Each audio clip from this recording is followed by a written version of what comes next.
The loss of a loved one can be hard to manage, but thankfully there is a local program that's helping people find hope with grief support. Jessie Shivler is the community grief manager for Agrace, and she joins us today to talk about some of the programs that they offer. Jessie, thank you so much for being with us. Thank you for having me. I appreciate being here. Yeah, so this month there is a support group for young adults and adults. Can you tell us a little bit about those groups, when they meet, just any other information you can give us? Sure. So one of the things that we've noticed is that there's not a lot of grief support available for young adults. So like 18 to 30-year-olds kind of fall through the cracks.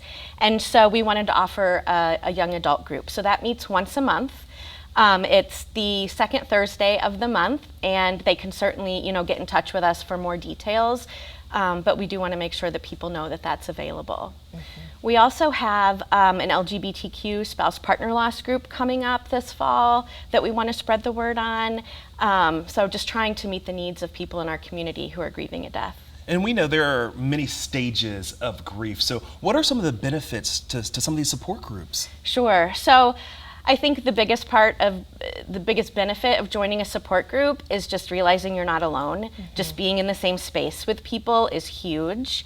And there's also the benefit of learning about grief. What are common grief reactions?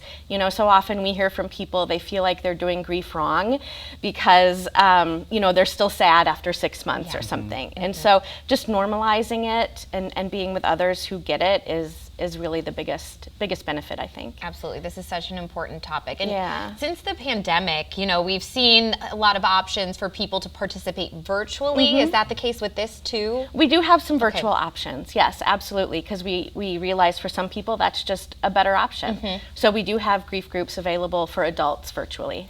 And what happens if I'm someone who's maybe not comfortable with a group setting?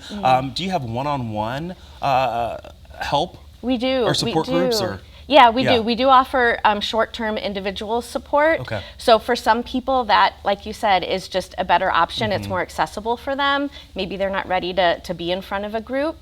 And one of the things is that at Agrace, we offer grief support to anyone who's grieving a death, even if the person who died was not a hospice patient. Okay. So we want to make sure that people know that if you're grieving a death, you can reach out to us and we can help provide support.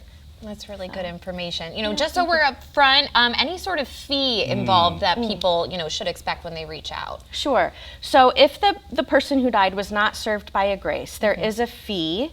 Individual support is $35 a session. Groups vary between $15 and $75, but that can be lowered or waived, and we don't require any proof to do that. We don't want it to be a barrier. We want people to get quality grief support. So even if the finance piece feels like it's not manageable for people, we definitely still want them to reach out. All right, an important conversation. Jessie, thank you so much for being here. Thank you. And we'll be sure to put all this information on our web channel on WKOW.com. Thank you so much. Yeah. And if you are interested in volunteering with Agrace, there's an orientation coming up in just a few weeks. It's going to be held Tuesday, the 15th.